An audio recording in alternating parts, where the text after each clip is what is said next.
여보 뭐 햄 같은 거 있어? 있어?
오늘 오랜만에 배드민턴을 하고 왔습니다. 약 2년 만에 운동을 하고 온 것입니다. 이번 주부터 저희 부부는 주 2회 서로에게 개인 시간을 갖게 하자는 의견이 모아졌고 오늘부터 시작을 하였습니다. 배려해준 아내에게 정말 감사합니다. 자녀가 생기면서부터 부부의 개인 시간은 점점 사라지기 시작합니다. 첫 아이가 생기면 그 즉시 아내는 물론이고 남편까지 모든 시간을 아이에게 쏟게 됩니다. 첫째를 키우시면 다 아시겠지만 그때의 힘듦 또는 당혹스러움은 상상보다 매우 거대합니다.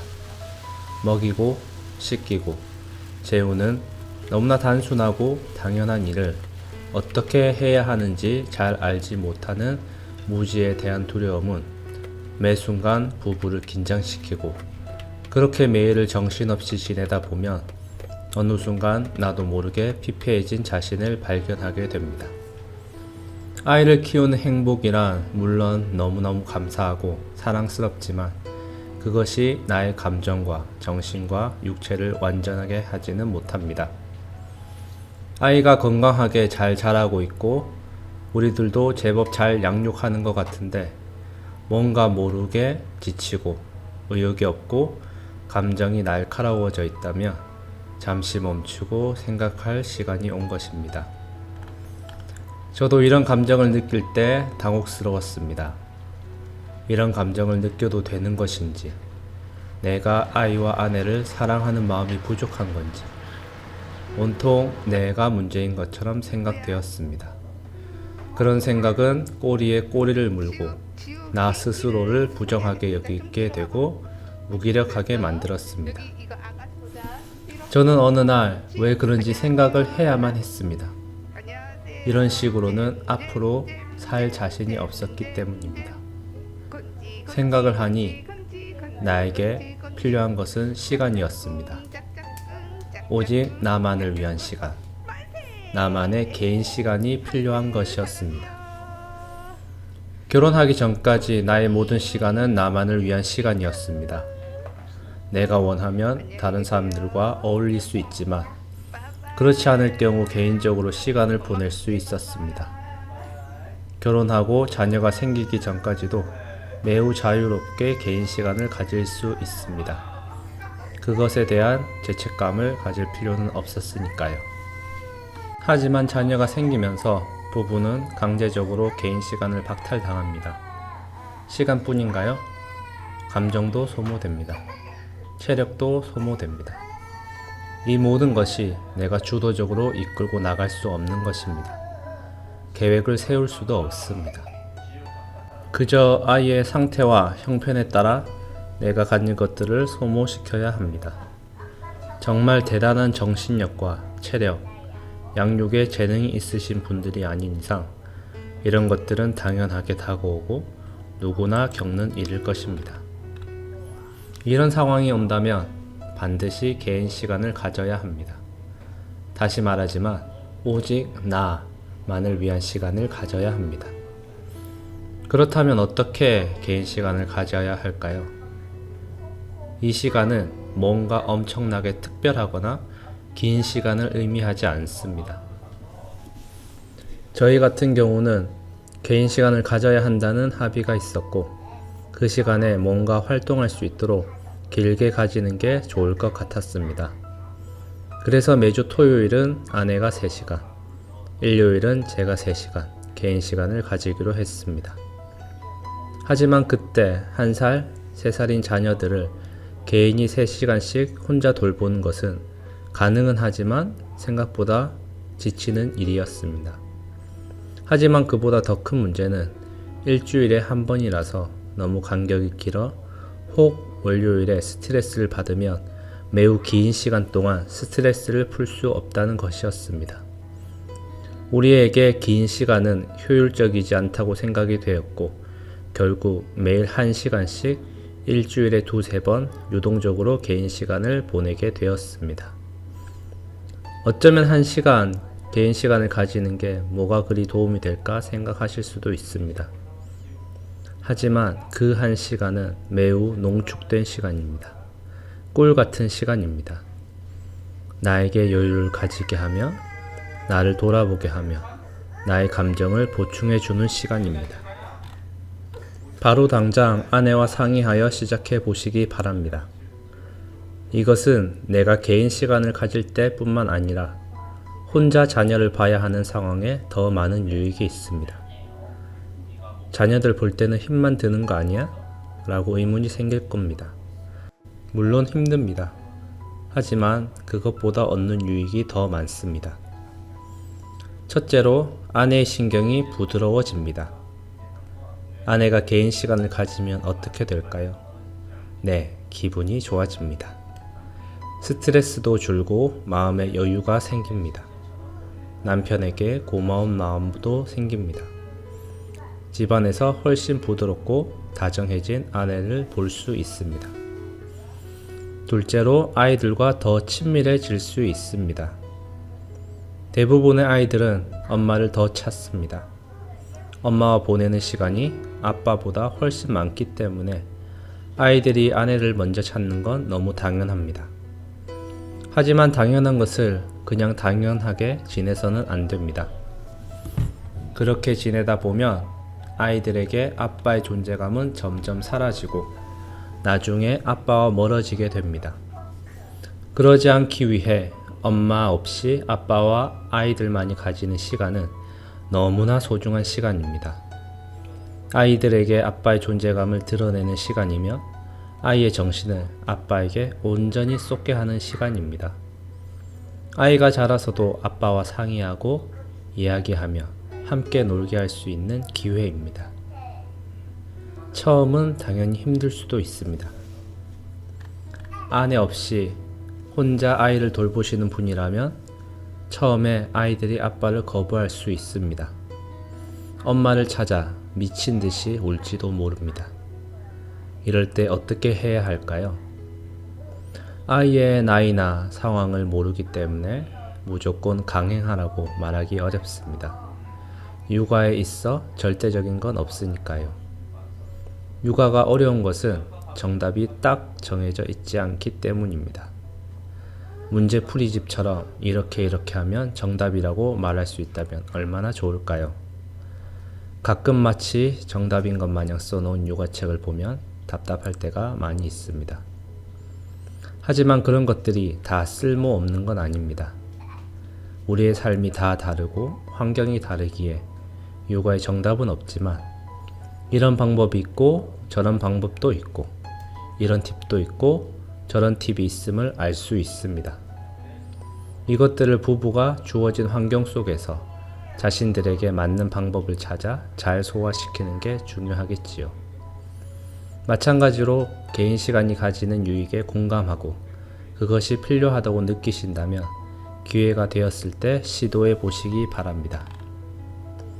아이들이 온다고 아내분들은 너무 걱정하지 않으셔도 됩니다. 남편을 믿고 맡겨주세요. 내가 선택한 남편을 의지하세요.